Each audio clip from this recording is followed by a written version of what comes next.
Okay, now we're good to go. Start the recording. Guys, welcome one more time to the post-game interview with KuroKy. We just watched Team Zero versus Navi. Navi took the game in a pretty convincing fashion, and well, we all have a few. I have a few questions to ask, so I hope that KuroKy will now answer the phone as I call him. As I said earlier, he did an AMA on Reddit today. Check out the subreddit Dota 2, and there you can ask your questions to him as well. Post them right now. Post them in the chat as well, so that I will be able to ask him those questions in case you're interested. And here we go. Shazam.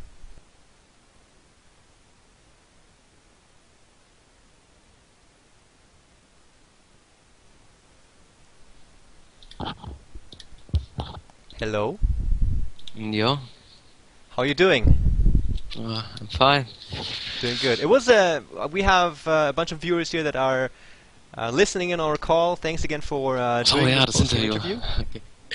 Okay. Okay. Go.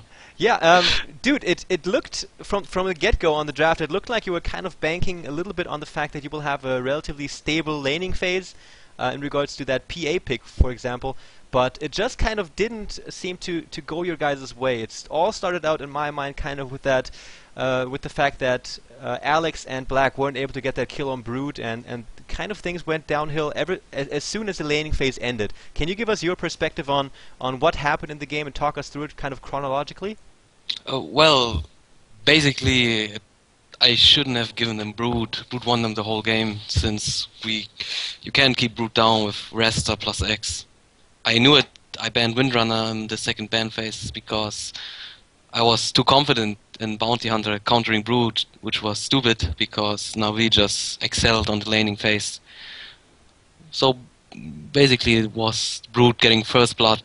From that point the game got really hard and the game just went downhill. If they wouldn't have had Brood, the game would have been much more balanced throughout the whole game, pretty much. Yeah, I mean, Light of Heaven on Brood, it's every time it's just a really tough hero to keep down. Granted, though, Alex and Black almost got a kill on her. I don't know if you caught that. Did you see that?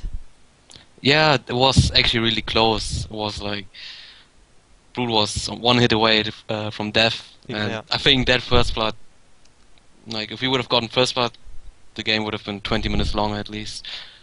Yeah, and I also told the viewers that you were doing an AMA earlier on again, and I must say, man, I have the impression that kind of we have KuroKy back because you were kind of between active and inactive for a long time, and we all kind of can think why that was, because you know you are a living Dota legend.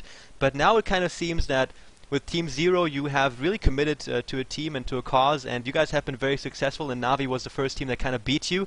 How was it after all this time with your first all-German lineup to play against your good old friend Puppy and his #1 Europe team?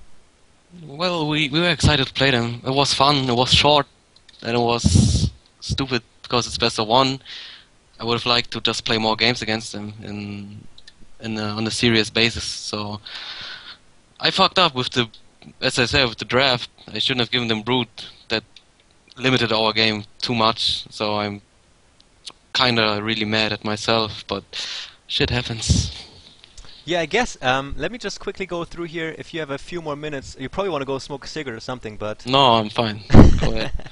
Yeah, actually we have one guy, Dado Gamma. He said, ask him about the Brood Mother, why he let it through. So, dude, I didn't even realize that the Brood was the most important thing about that draft. I was figuring kind of, you know, Sven, Black Hole, and Magnus. That's a scary thing to go up against. Brood was the last pick for Navi. Was it predictable from your point of view that they were going to go for the Brood? Yes, I was just cocky, thinking that Bounty Hunter itself will be enough to shut down Brood, because I thought, like, I knew they will get Brood since I banned Windrunner, and I just thought Bounty hit 6, he'll just shut down Brood. But before Bounty hit 6, Brood already dominated the lane, got first blood, even the tower, I think, before he hit 6. That was the biggest problem, and I think just before I wanted to combo him and gank him with Coddle, he already got the first blood, and then he hit level 7 or level 9 really quickly. It was too much. Yeah, I mean, for the viewers too, that don't really know a whole lot about you. You and Puppy and you know, all these kind of Hall of Famer Dota players. You guys are really big strategists, and you dissect every single part of the game. And I must say the draft was already kind of really interesting to watch, even for an amateur like myself. But I had the impression kind of during the game that you know, Navi have been playing together for a really long time, and it seems so routine, like, you know, how they play. It's like a big clockwork on the minimap, and you're calling the shots for your team, but you haven't been playing together for such a long time. And how big of a factor was it in the outcome of the game? You know, the fact that Navi has been playing together for such a long time, and they just are smooth on the minimap. Yeah, well, obviously we played together for what, 1 week. They played together for what, 1 year, 1.5 years. Yeah. So can't expect to just go in and be just as good as they are. That's obviously. But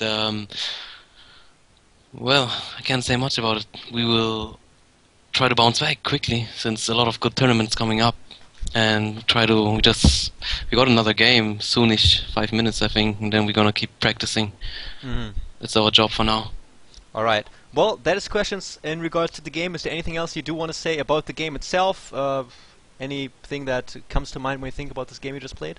Not really. I'm sad that the game wasn't a real Dota game, because, I mean, we couldn't do anything we wanted to, and kind of disappointing performance just because of draft. So I feel sad and mad at myself. So I'm sorry about that, but can't say much.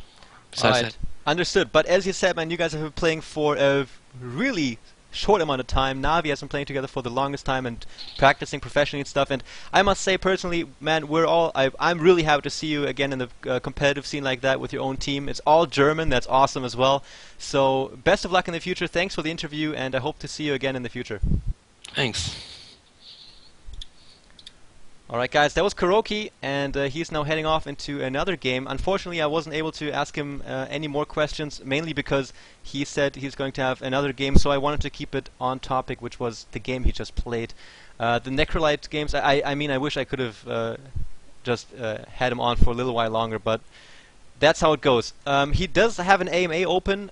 He might pop into that once in a while to check a few more questions, so perhaps post them there.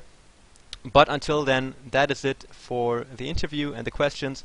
And yeah, I will stop that recording right now and upload it for people that are interested to watch that in the future.